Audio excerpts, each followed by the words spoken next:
Bigote. Ay, hindi, meron pala ako. Ay, konti. Ano ba? Height.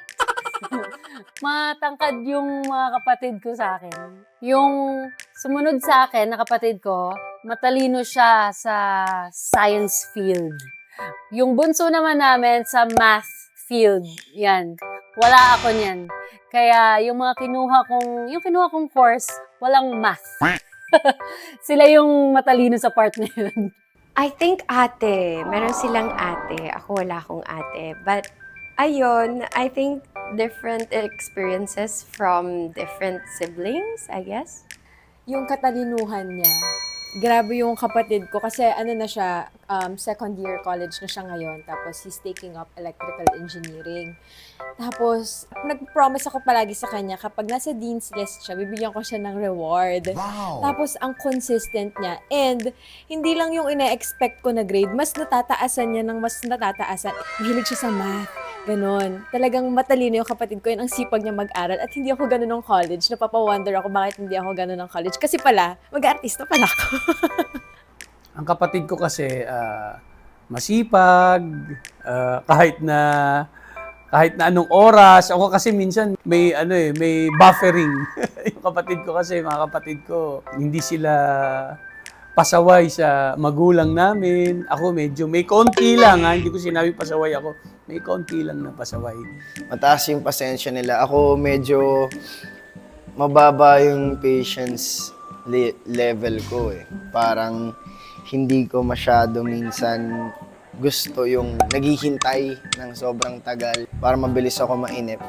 Ganun. Sila kasi parang okay lang, chill lang sila, ganun. Ako, meron ako ngayon na walang mga kapatid ko work. Yes, kasi nag-aaral pa sila. At ayun, malapit na rin graduate yung second kong kapatid. At happy ako na nakakapag-provide ako sa kanila through my work.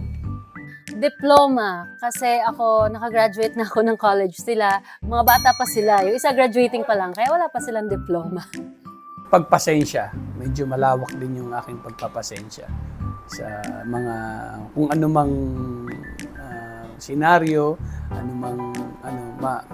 nag-iisip muna ako ng mabuti bago ako mag-react. Yung hilig ko sa art, yon.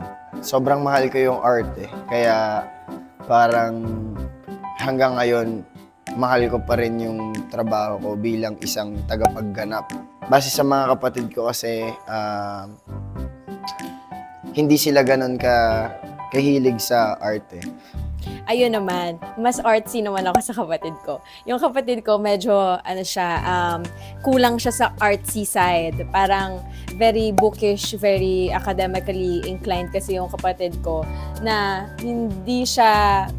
wala siyang ka-aesthetic. Ganon. So, siguro yun yung malaking difference naming dalawa. Hi mga kapuso, it's Ara San Agustin at iniimbitahan ko po kayo na manood ng aming episode, #MPK3Sisters, One Lover, sa GMA po yan at 8:15 p.m. Kita-kita po tayo!